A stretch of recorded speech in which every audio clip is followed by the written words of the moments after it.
Então, graça e paz oficialmente. Bom dia. A gente vai falar sobre pastores e mestres hoje. Vou começar sobre pastores. Eu achei bem interessante esse estudo. A gente pegou no livro Não Apagueis do Espírito, do Fábio Coelho. E tem uma parte que eu passei por essa parte em Êxodo e eu nunca tinha visto na minha vida. Eu não me recordava, eu já tinha lido, mas não me recordava disso. Então a gente vai entrar nessa parte já já. Só dando um comentário. Então, Onde que é? os pastores, o que seriam? São aqueles que administram o rebanho do Senhor, como o nome já diz, né? E tem outras coisas também que o pastor é necessário fazer além de administrar o rebanho. Mas ele tem que promover um ambiente de amor, proteção e cura. Então, assim como é retratado na época de Jesus o pastoreio das ovelhas, Jesus também toma para si esse nome como um bom pastor. Ele era chamado como um bom pastor. E nós, filhos de Deus, somos as ovelhas do Senhor. Então, assim como o pastor cuidava das ovelhas e trazia para elas um ambiente de proteção e cura, porque as ovelhas eram um alvo dos lobos, predadores, o pastor sempre tinha que cuidar das suas ovelhas.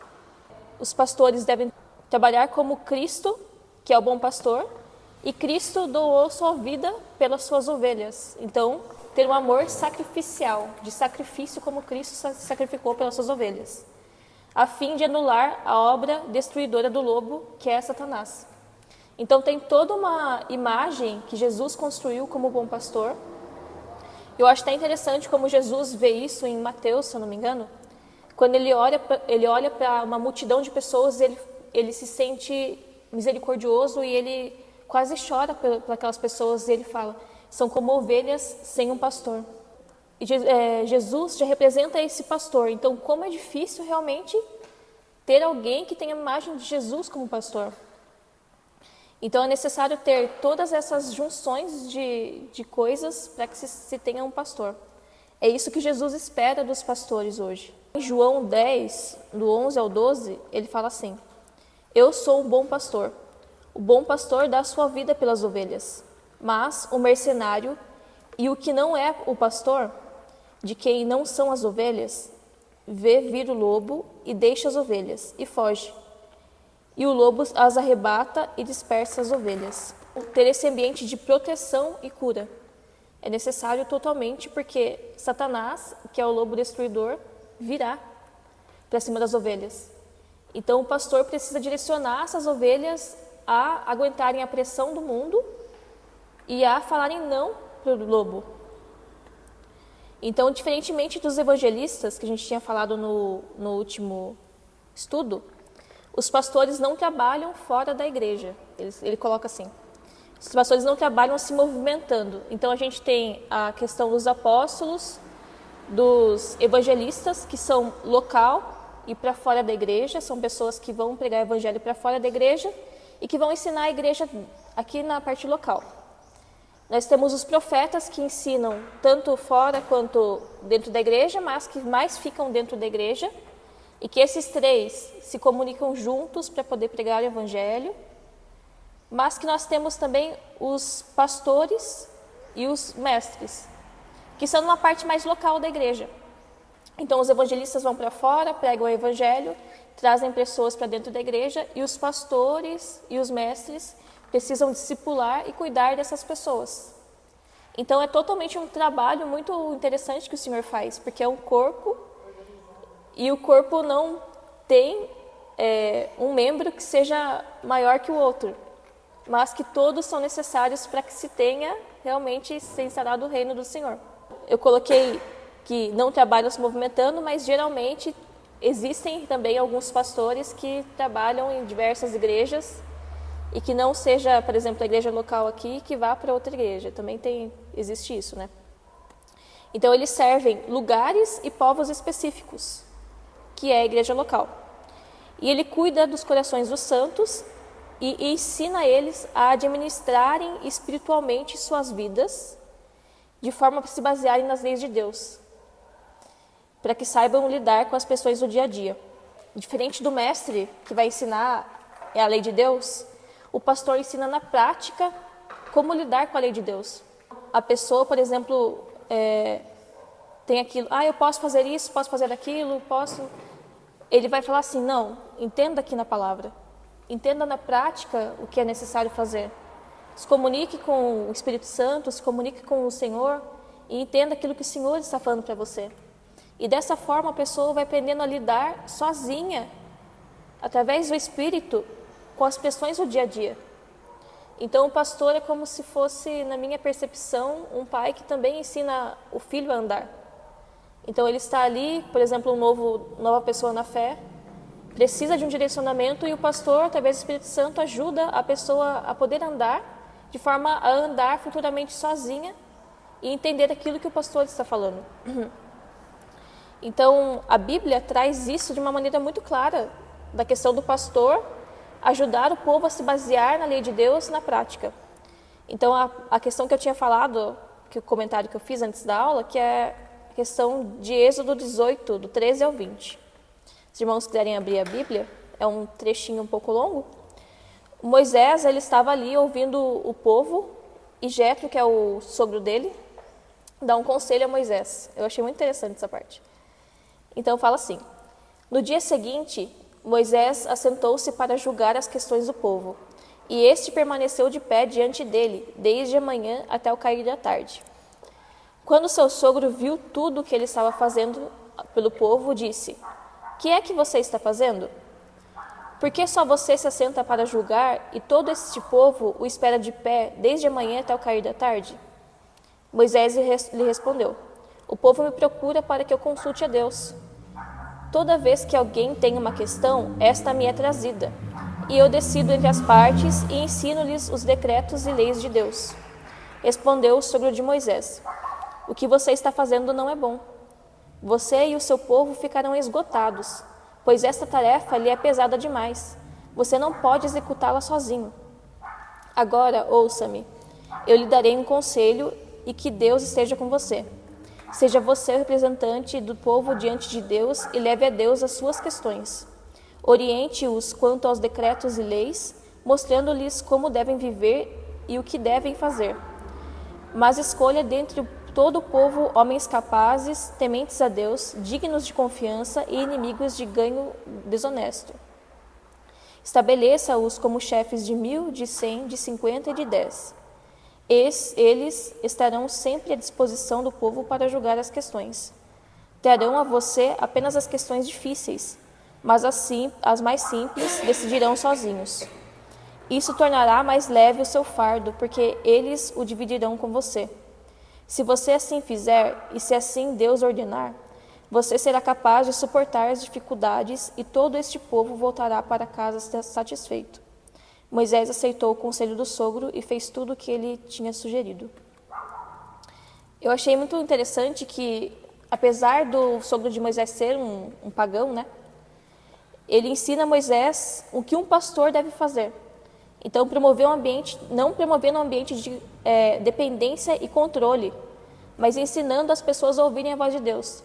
Então, o que Moisés fazia? Ele estava ali, ele escutava todo mundo indo ali até a noite.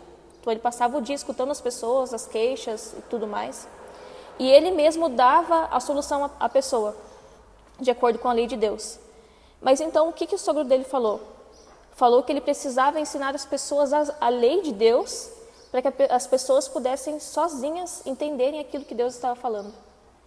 E aquilo eliminaria um fardo que Moisés teria. Extremamente interessante essa questão. E ainda ele coloca que para escolher dentro do povo dele homens capazes para ajudá-lo nessa questão. Eu vejo que muitas igrejas também colocam um pastor nessa dependência e controle. E quando o pastor talvez faça alguma coisa errada ou o pastor saia da igreja, a igreja perde totalmente sua estrutura. Porque a igreja está dependendo daquilo que o pastor diz e não daquilo que o Senhor fala. Então é extremamente necessário que o próprio pastor e a própria igreja, culturalmente, saiba que o pastor está ali para promover um ambiente de cultura do reino, um ambiente de lei de Deus, como ensinamento, e as pessoas escutarem a voz de Deus através do ensinamento do pastor. Eu vejo muito a questão de, por exemplo, a internet tem muito. É pecado isso? É pecado aquilo? O pessoal fica perguntando para os pastores na internet. Mas as escrituras estão ali e você mesmo pode entender do Espírito Santo aquilo. Porque eu entendo que muitas pessoas não querem errar e quando elas erram, colocam a culpa no pastor. Porque o meu pastor falou isso, fulano falou aquilo, não fui avisado. E quando essas pessoas chegarem diante do Senhor, o Senhor vai falar assim, tá, mas você tinha as escrituras, você tinha o meu Espírito, você tinha tudo para que você mesmo entendesse.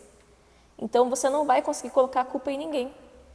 A gente tem que observar que tem muitos líderes hoje, e eu vejo que muitos deles têm depressão. Até tinha um pastor chamado Guilherme Nunes, né? Ele teve depressão e ele teve uma história bem triste. E ele acabou entendendo que se ele continuasse como pastor, naquele momento de depressão, ele iria perder comunhão com Deus.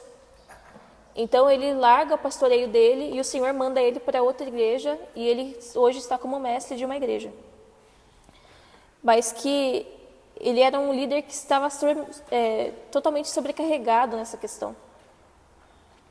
Então a gente tem que entender que muitos líderes hoje estão extremamente cansados com uma carga que são colocadas sobre o ombro daquelas pessoas, assim como Moisés tinha, e também com um povo dependente que carece do conhecimento da justiça de Deus. Então tem duas coisas. O pastor fica sobrecarregado de ter que ficar escutando tanta coisa e tendo que cuidar de tantas vidas, mas pessoas que não entendem o que fazer com a lei de Deus.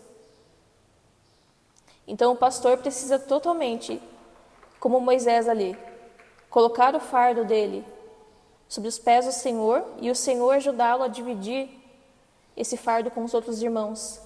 E ele levar a igreja ao entendimento da justiça de Deus.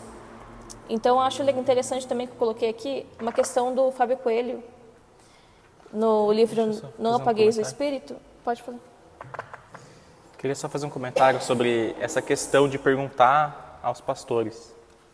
É óbvio que nós temos o Espírito Santo, a Bíblia ela é entendível, nós podemos entendê-la, interpretá-la, e o Senhor pode falar conosco. Mas, assim, é muito sábio da nossa parte perguntarmos. Porque, assim, não significa que todas as coisas nós temos que interpretar sozinho. Não. O pastor está lá exatamente para isso, os mestres estão lá exatamente para isso, para auxiliar os irmãos no entendimento. Só que, qual que é o porém dessa prática? O porém é, você não tem vida de comunhão com pastores da internet e você pergunta para eles, muitas pessoas perguntam e o camarada vai dar uma resposta baseada no entendimento dele. Só que você não anda com ele,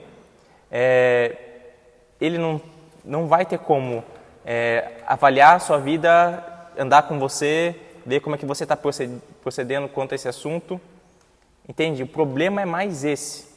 Então o ideal é o quê? Por isso que o ideal é a pessoa estar numa comunidade onde ela possa perguntar ao pastor dela, perguntar aos mestres, para ter um entendimento sobre o assunto. Não ir para uma... Porque assim, irmãos, se você está numa...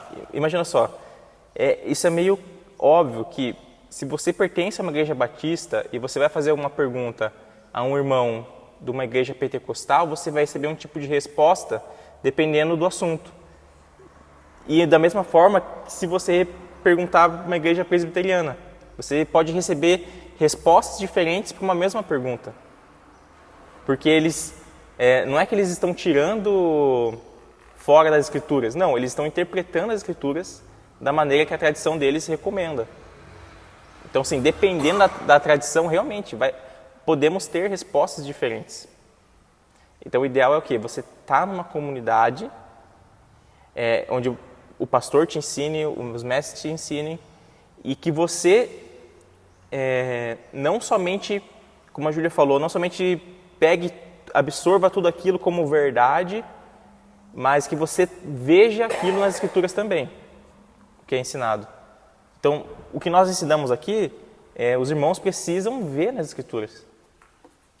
Se não tiver vendo isso, faça como o conselho de Paulo, retenha o que é bom e descarte o que não for.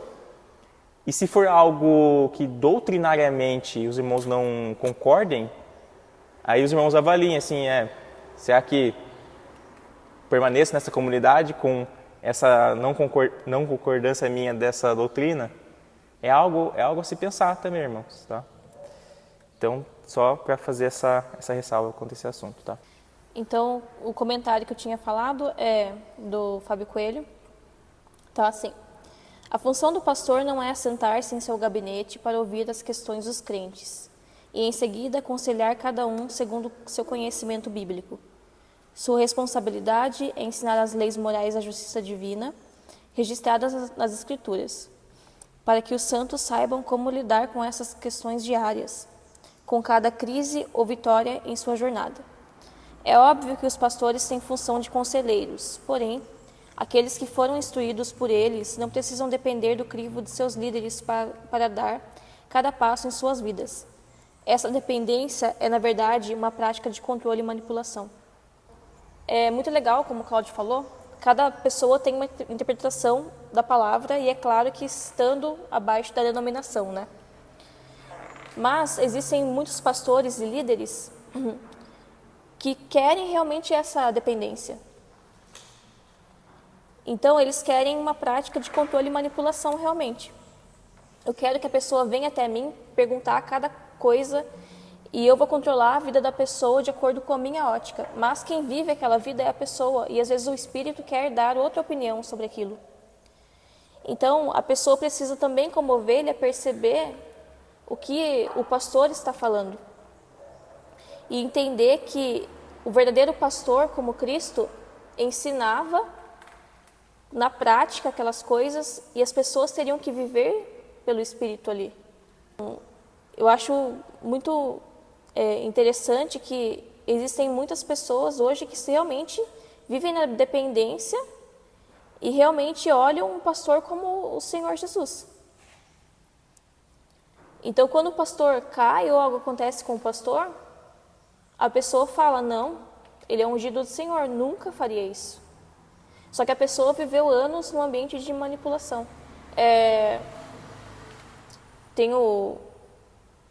Não sei se posso citar, o Cláudio corta depois. O Mike Bickle, por exemplo, era uma pessoa que vivia controlando a igreja e fazendo muitos pecados ali, controlando mulheres para satisfazer sexualmente, pecados horríveis, abomináveis. E quando ele saiu da comunidade, ele foi expurgado da comunidade, o que aconteceu? Muitas pessoas quiseram sair também, ou muitas pessoas quiseram continuar por conta dele. Então, ele promoveu ali um ambiente de controle e manipulação sobre aquelas pessoas, e as pessoas estavam totalmente amarradas a ele, porque ele era o provedor da unção de Deus, ele era o provedor da oração, ele era o provedor de tudo. E quando uma pessoa peca e cai, muitos caem com ele. Então, é necessário que a gente tenha uma outra visão. Eu não falo isso da nossa igreja, mas existem outras comunidades que têm o pastor como centro, como se fosse a imagem de Jesus. E essas pessoas precisam entender que não é desse jeito. Como ovelhas, as ovelhas precisam entender quem elas realmente são para Jesus. E aqui eu coloquei... E assim também, Júlia, porque por mais que isso não aconteça na nossa comunidade, na maior parte dos casos, ainda vão existir pessoas que vêm de outras denominações que isso ocorria. Daí, ao se deparar com a comunidade aqui, elas talvez façam da figura do pastor Alexandre essa figura aqui, sem mesmo ele querer estar nessa posição. Então, assim, você observa no dia a dia, existem de fato pessoas que são imaturas nesse sentido e que buscam o pastor para tudo. Se o pastor Alexandre estivesse aqui, ele ia exatamente falar isso. Óbvio, sem citar o nome de pessoas, mas existem pessoas, e você vê na prática, que elas querem criar essa dependência. Sabe? Muitas vezes não é o pastor que quer criar a dependência, mas são as próprias pessoas que querem criar essa dependência do pastor. Porque parece mais conveniente e mais fácil. É mais fácil. Ele, estou passando por isso, o que eu faço? Tenho que fazer uma decisão na minha vida, o que eu faço? sabe, assim, direcionar e, ao invés da pessoa se debruçar nas Escrituras, ter comunhão com o Senhor e ouvir dele, né? Então, tem essa questão também. Então, eu coloquei aqui que existem diversas comunidades que têm essa ideia errônea que eu tinha falado, substituindo até mesmo Jesus pelo pastor, quando na verdade a verdadeira visão e a função do pastor é ser um co-pastor. Pois Jesus é o dono das ovelhas. Ele é o verdadeiro pastor. Então o pastor aqui em terra está como um auxiliar de Jesus para administrar aquelas ovelhas. E Jesus nos comprou, por ele ser nosso dono, nos comprou com um preço de sangue. Está lá em 1 Pedro 2,25. Pois vocês eram como ovelhas desgarradas, mas agora se converteram ao pastor e bispo de suas almas. Então nós, como ovelhas, temos um dono, e é Jesus. E o pastor, a quem nos dirigimos hoje, é um co-pastor, é um ajudante de Cristo. O Fábio Coelho colocou algo muito interessante, que eu nunca nem tinha parado para pensar, mas que é algo que as pessoas geralmente falam isso no ambiente de igreja, né? Ele fala que deve ser apagado do nosso vocabulário a frase: você é a ovelha da igreja do pastor Zezinho? Isso sempre tem, né? Você é a ovelha de pastor tal? Não, porque a gente e a igreja somos exclusivamente propriedade de Jesus. Assim como não há a igreja do pastor tal. E assim como não há a ovelha do pastor tal. Pois somos todas ovelhas de Cristo. Então nós pertencemos a Ele. Os pastores são apenas auxiliares de Jesus. A gente vai falar agora sobre os mestres. É o último dom ministerial, né? E como o Cláudio havia ministrado nos últimos estudos, os dons ministeriais são revelados por meio de Jesus. E o mestre não pode deixar de lado que Jesus foi o maior mestre, né, que já existiu. E por muitas vezes Jesus era chamado de Rabi, que a raiz é chamada, no hebraico, é Rab, que é relacionada aos mestres da Torá. Então, esses mestres, eles tinham a função de ensinar as leis de Deus, de interpretar de maneira correta. E até hoje, esses mestres têm essa mesma função. Então, se ali no Antigo Testamento, por exemplo, existiam os mestres que levavam a lei de Deus e davam a interpretação correta, hoje nós temos também muitas pessoas que trazem essa mesma função na igreja atual. Então, assim como o pastor tem a função de trazer as leis de Deus e de também dar a interpretação correta, ele também leva a pessoa a praticar isso na vida. O mestre tem essa função, mas a função mais aprofundada da lei de Deus. Então ele tem que dar a interpretação correta no meio de toda a igreja. Então o pastor também está junto nessa questão. Toda a igreja precisa estar disseminada numa mesma unidade na questão de doutrina, na questão de conhecimento de Deus. Porque se a gente for pensar, eu tenho muito por mim que a unidade se dá pelo mesmo conhecimento.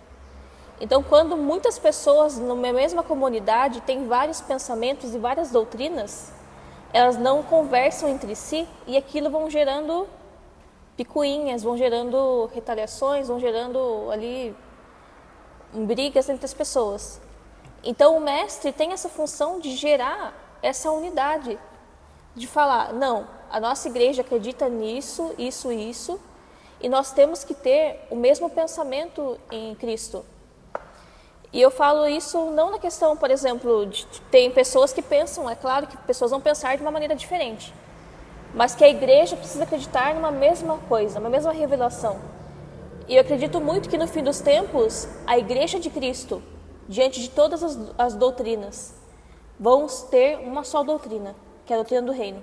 Eu acredito nisso.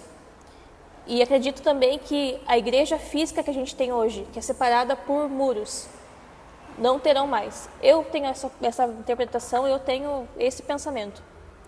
Porque quando Jesus estiver voltando, as pessoas terão mais pressa para que se gere essa união.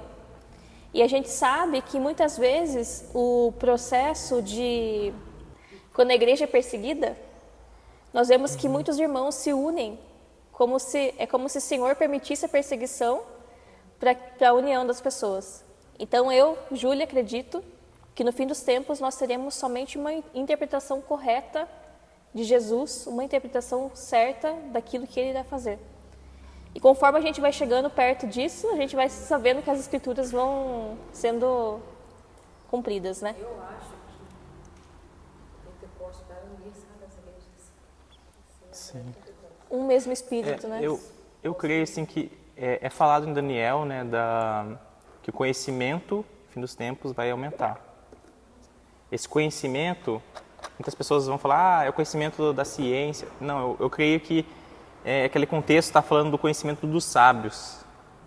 E os sábios, de acordo com as Escrituras, são aqueles que vão revelar a vontade de Deus para o povo. São aquelas pessoas que têm um conhecimento da vinda do Senhor Jesus que vai explicar para as pessoas. Então, quando eu falo de conhecimento, eu creio que está ligado nesse entendimento das Escrituras. Porque vai ficando cada vez mais claro, né?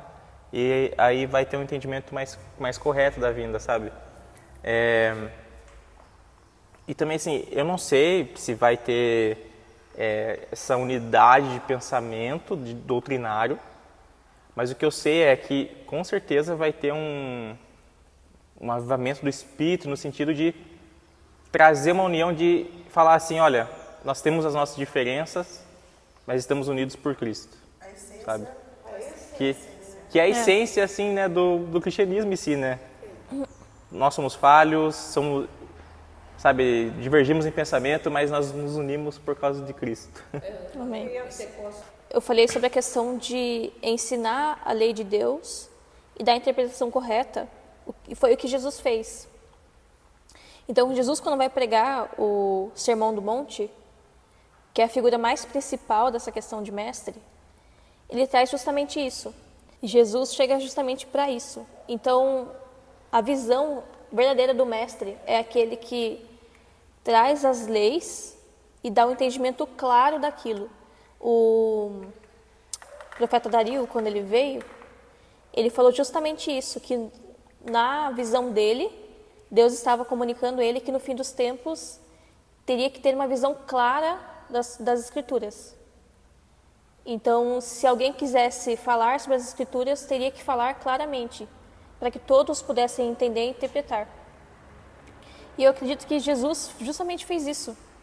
E realmente, as leis de Deus são talvez difíceis ao nosso entendimento, principalmente hoje, que a gente não tinha o contexto da época, né? A gente não vivia o contexto da época. Mas quando Jesus veio, ele trouxe uma visão totalmente diferente para aquelas pessoas. E ele ensinou como viver também uma base mais prática aquelas coisas. Então, se a gente tem hoje o Sermão do Monte de uma maneira mais clara, foi porque Jesus chegou e trouxe a visão correta e interpretou ali para a gente. Então, na igreja primitiva, também existiram diversos mestres. Nós podemos ver que eu acho muito assim perfeito o que Jesus fez, porque Jesus poderia trazer, e ele trouxe ali a interpretação de todas as coisas, mas que ele preferiu que nas Escrituras tivessem outras pessoas que pudessem trazer outros livros. Então, por exemplo, Jesus poderia trazer tudo aquilo que Paulo falou para todas as igrejas, nas Escrituras, mas ele preferiu que outras pessoas pudessem interpretar a lei dele e colocar nas Escrituras. E ele colocou Paulo como um grande mestre. Ele poderia pegar para ele todo aquele conhecimento e deixar que os discípulos dele escrevessem coisas que ele estava falando. Mas, diante da humildade de Jesus como um mestre, ele quer que aqueles que aprenderam com ele também ensinem. Então é isso que ele faz com Paulo. Ele permite que Paulo escreva cartas às igrejas e que depois se tornasse o cânon. Então eu acho assim, perfeito o que Jesus realmente faz. A humildade que ele sempre teve em permitir que outras pessoas pudessem disseminar aquilo que ele estava falando. Então a gente vê nas Escrituras que muitos tiveram ensinamento, ensinaram aquilo que Jesus estava pregando. A gente tem Apolo, em Atos 18, 24 a 25, que fala assim: E chegou a Éfeso um certo judeu chamado Apolo, natural de Alexandria, homem eloquente e poderoso nas Escrituras. Este era instruído no caminho do Senhor e fervoroso de espírito, falava e ensinava diligentemente as coisas do Senhor, conhecendo somente o batismo de João. Aqui nessa parte, depois a gente vai ver, depois que Priscila e Áquila, né, conversam com ele, ensinam também sobre os caminhos de Jesus, porque ele conhecia somente o batismo de João Batista, né? Mas que quis colocar esse ponto justamente para a gente ver que Apolo conhecia das Escrituras e ele foi levado a ensinar a palavra de Deus ao povo.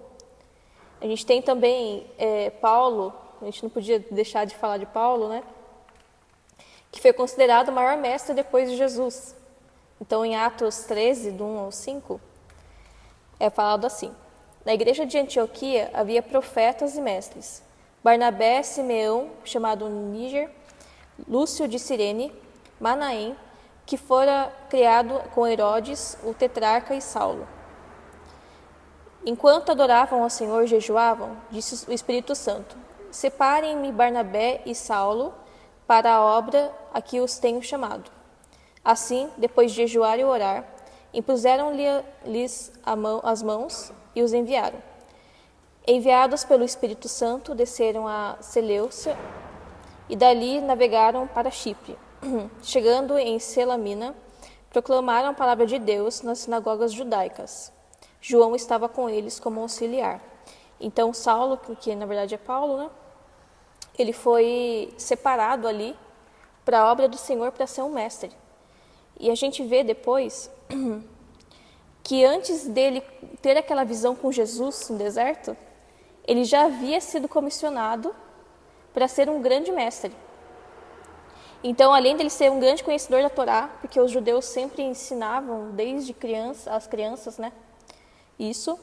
Ele era um dedicado aluno da escola rabínica de Gamaliel. Então, vou deixar para o Cláudio depois explicar, porque o Cláudio ama essa parte. E é fundamental, e foi fundamental para o desenvolvimento da teologia bíblica que a gente tem hoje do Evangelho de Deus. Então, como o mestre precisava trazer a interpretação correta de algo, Paulo deixa para a gente inúmeras cartas que interpretam coisas extremamente difíceis do Evangelho e deixa numa percepção mais clara para que a gente pudesse ter um entendimento. Vou deixar o Cláudio contar da parte de Paulo.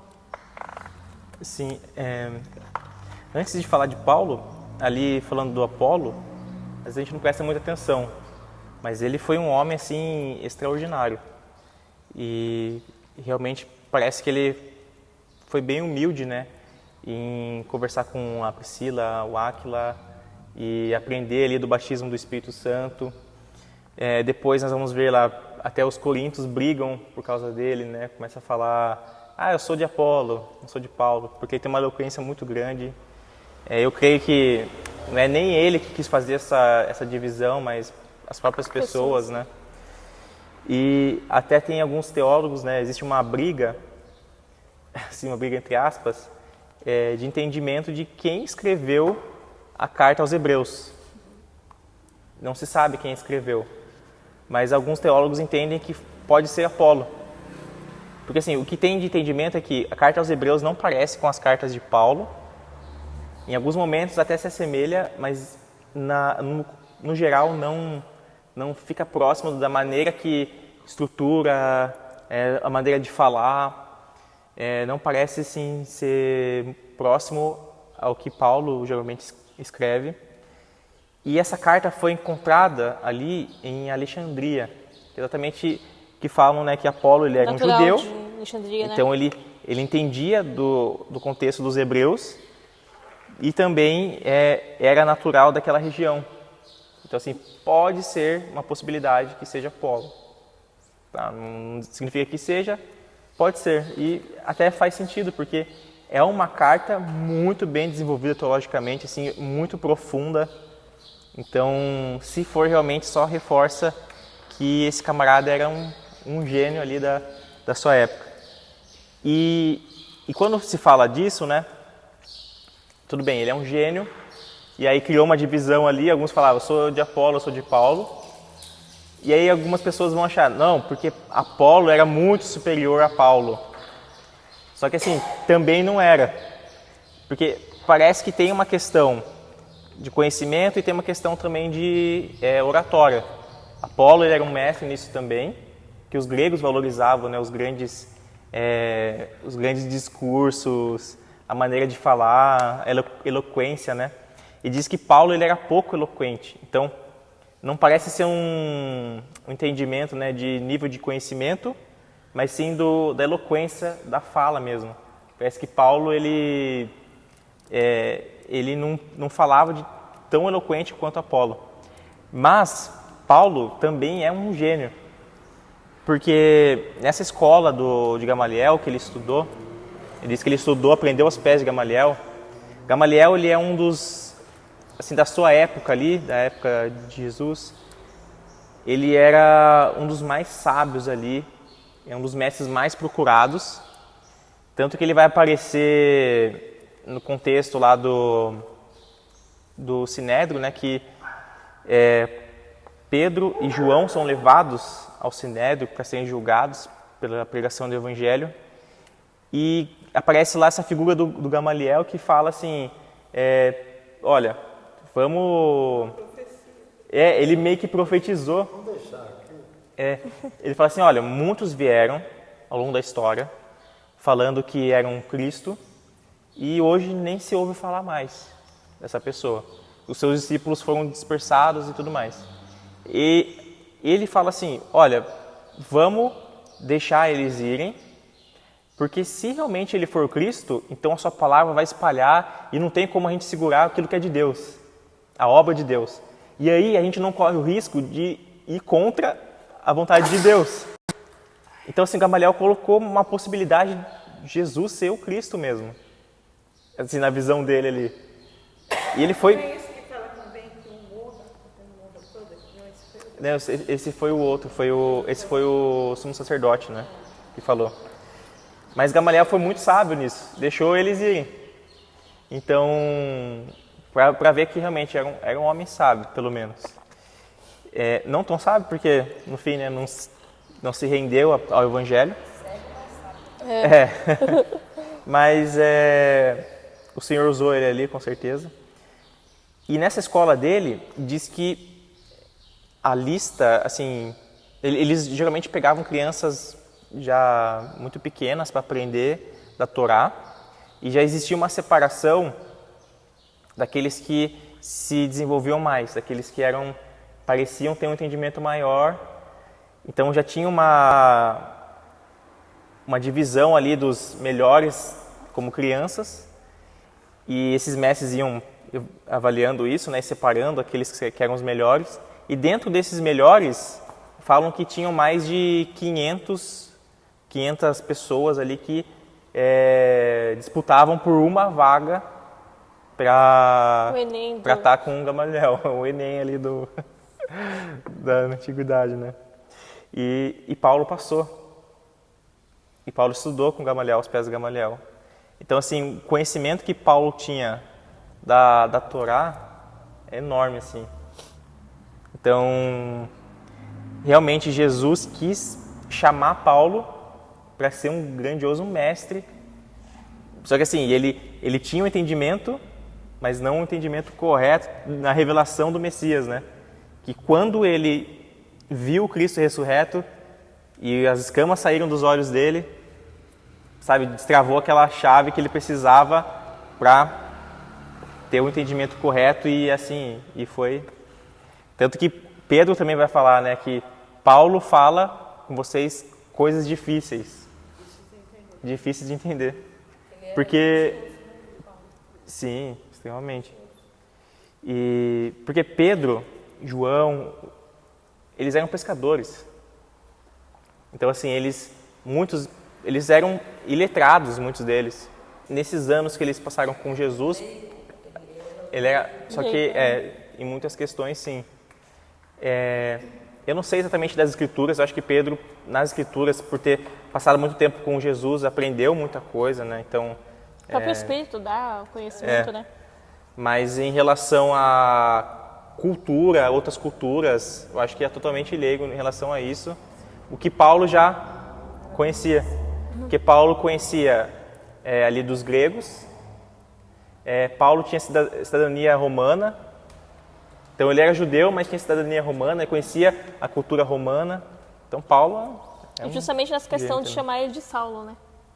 Todo mundo fala que ele mudou o nome dele, mas era um nome, né? É um nome judeu, né? Irmãos. E o nome romano, né? Se não me engano. Paulo nunca mudou Saulo para Paulo, tá?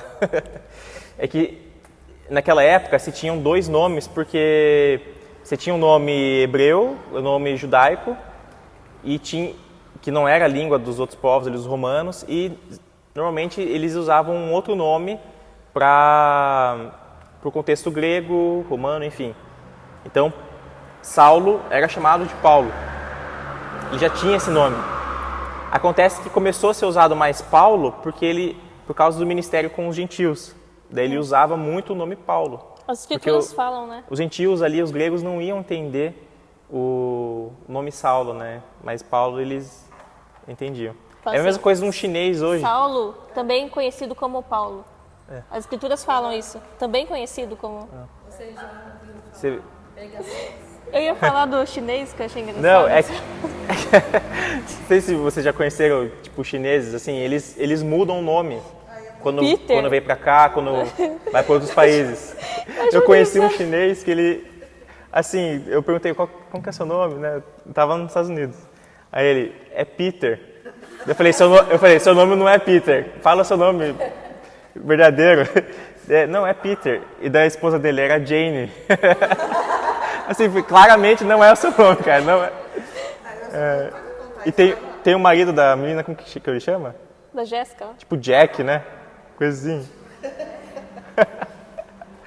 É engraçado, eles mudam o nome, né? Acho engraçado.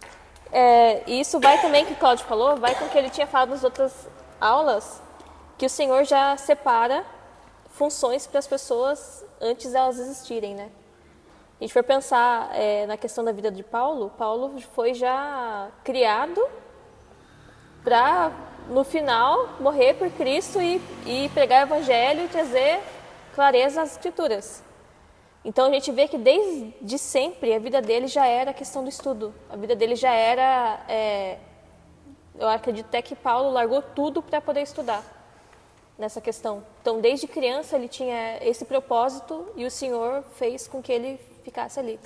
Inclusive quando ele estava com os romanos, eu não lembro se é aquele contexto que ele foi falar com o... acho que é Félix, que ele fala... que ele chama Herodes. Lembra que ele vai defender? Ali no final de Atos, que Paulo fala assim, olha, o meu povo está me perseguindo porque eu estou falando aquilo que é a esperança deles, que é a esperança do Messias e da ressurreição dos mortos.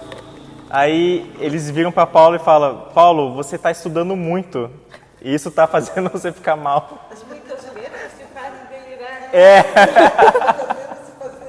Então eles viam Paulo assim como um grande mestre mesmo, né? Mas para eles assim, tipo, não, você está dando uma viajada aí, imagine, ressurreição dos mortos. E também, para a gente poder enxergar isso, Paulo foi comissionado também pelo Espírito, né? Então, as coisas que Paulo falava eram proporcionadas pelo Espírito. Então, sempre, né, quando qualquer coisa que ele falasse, qualquer revelação que ele tinha, era por meio do Espírito.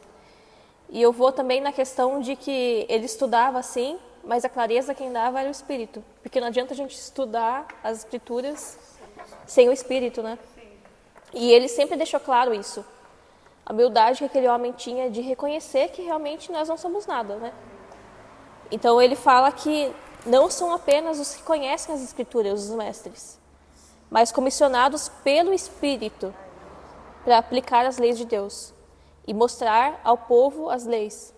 Então ele fala lá em 1 Coríntios 2, do 12 ao 13, fala assim, mas nós não recebemos o Espírito do mundo, mas o Espírito que provém de Deus, para que pudéssemos conhecer o que nos é dado gratuitamente por Deus, as quais também falamos, não com palavras que a sabedoria humana ensina, mas com as que o Espírito ensina, comparando as coisas espirituais com as espirituais.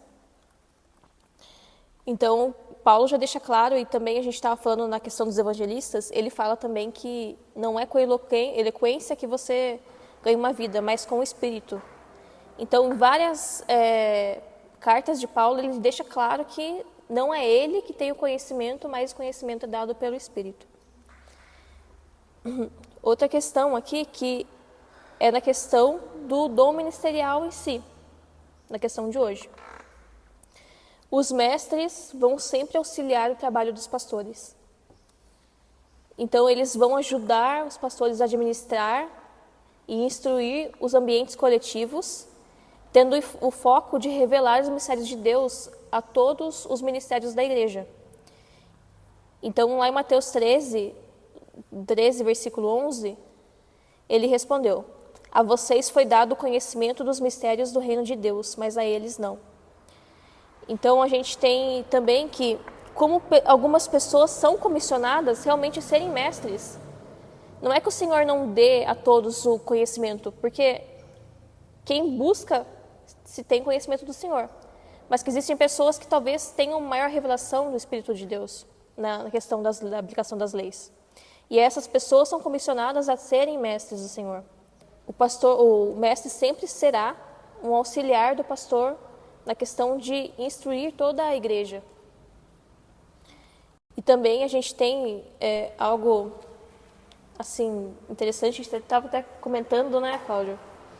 A questão que o Fábio Coelho deixa muito claro que, embora todo pastor deva ser um mestre para as suas ovelhas, todo pastor precisa ensinar as leis de Deus, né, para as ovelhas, nem todo mestre há de ser um pastor.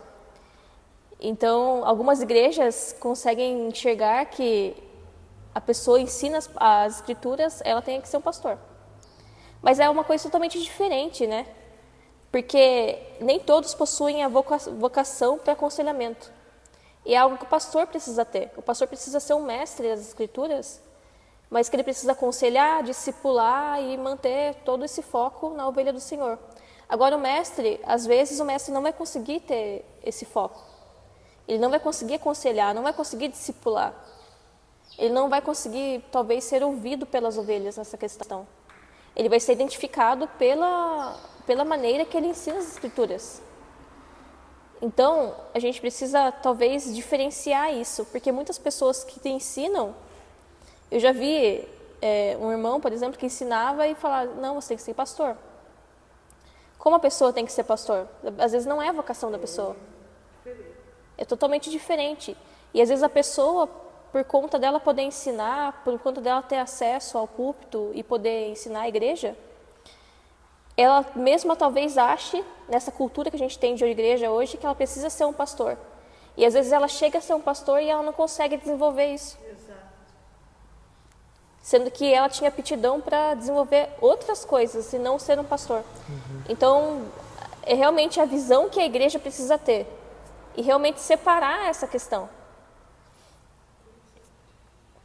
O Fábio Coelho, ele fala assim: os mestres capacitam os santos para que possam experimentar os poderes do mundo vindouro, ou seja, experimentar o reino messiânico na era presente, através da compreensão dos princípios revelados nos ensinos de Jesus sobre o tipo de vida dos cidadãos do reino de Deus. Como a gente estava falando, né, a questão do reino messiânico, que a gente tem um reino dentro da gente, né?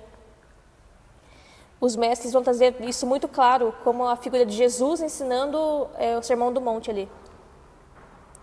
E a vida dos mestres precisa também estar clara nessa questão, porque eles também, como comunicam as escrituras, eles também serão lidos pelas pessoas.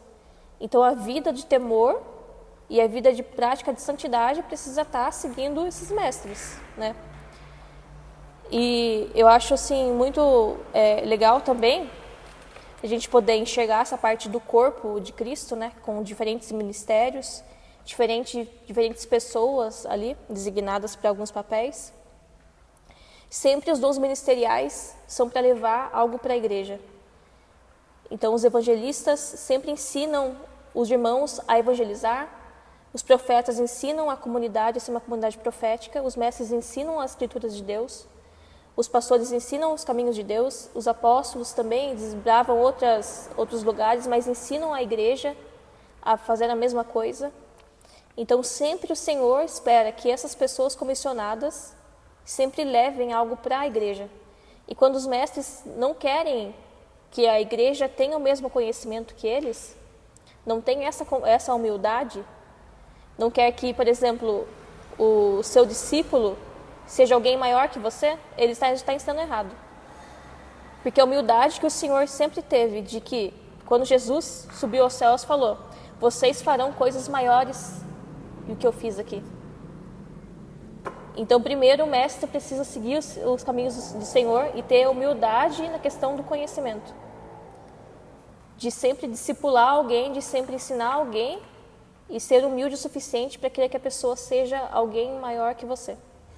O Fábio Coelho, ele deixa também alguns pontos para que a igreja possa identificar na comunidade algum mestre. Então, ele fala assim, se os irmãos quiserem acompanhar, tem no nosso estudo ali. Ser um profundo conhecedor das Escrituras Sagradas, isso é óbvio, né? Ter zelo pelo desenvolvimento da teologia na história eclesiástica, honrar a tradição, mas confrontar o tradicionalismo para fins pessoais, ter habilidade para instruir acerca do desenvolvimento panorâmico da teologia bíblica e prática, ser uma pessoa integralmente submetida ao Espírito de Deus, ter uma visão teocêntrica da realidade, pois Deus é o seu ponto de referência para todas as coisas, sujeitar tudo o que ensina ao Senhor em oração, ser fluente nos dons do Espírito e ter habilidade para ensinar mistérios em uma linguagem de comum entendimento. A última parte é aquilo que o profeta Dario sempre fala, né? Não adianta a pessoa ter todo o conhecimento, mas não conseguir passar para o povo. Então, ali ele já está... Se ele não consegue passar, ele já não consegue ser um mestre. Então, precisa justamente ser uma pessoa que está vivendo pelo Espírito, está vivendo em oração. Isso é muito importante, a oração. E viver praticar aquilo que ensina. E realmente ensinar a pessoa com amor e entendimento. É o mais essencial. Então, a gente termina aqui. Se alguém quiser comentar alguma coisa. Essa parte dos mestres, né? Obviamente é uma parte que me toca bastante.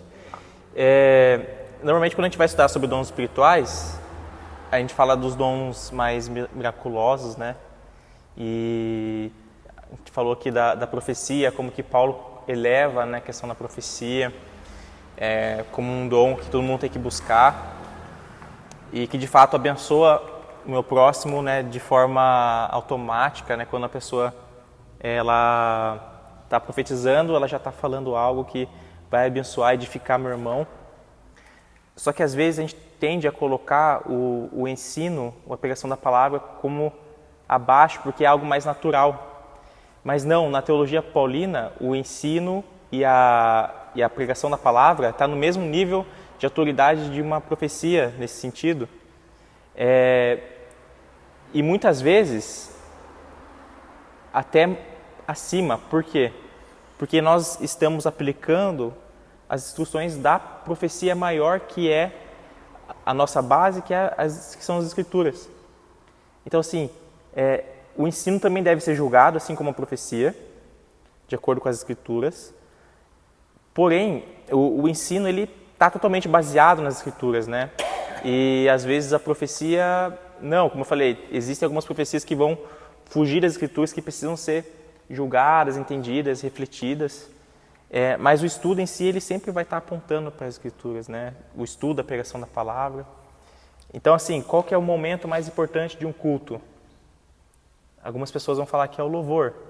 Mas não, o louvor tem a sua importância, é muito importante, irmãos. É cultuar ao Senhor, louvar.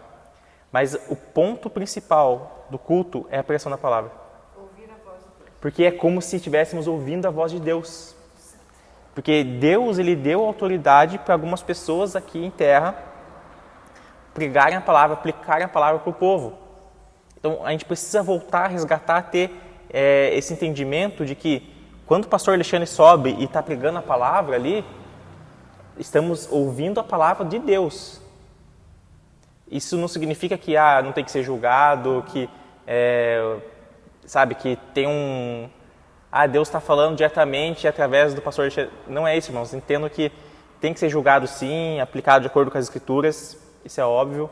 Mas a gente precisa resgatar o temor, sabe, de ter esse entendimento que, poxa, eu estou indo agora, eu cultuei o Senhor e agora eu vou ouvir a palavra do Senhor, através do servo dele. É assim, a gente precisa resgatar um pouco. Eu acho que hoje em dia está bem complicada a situação aí.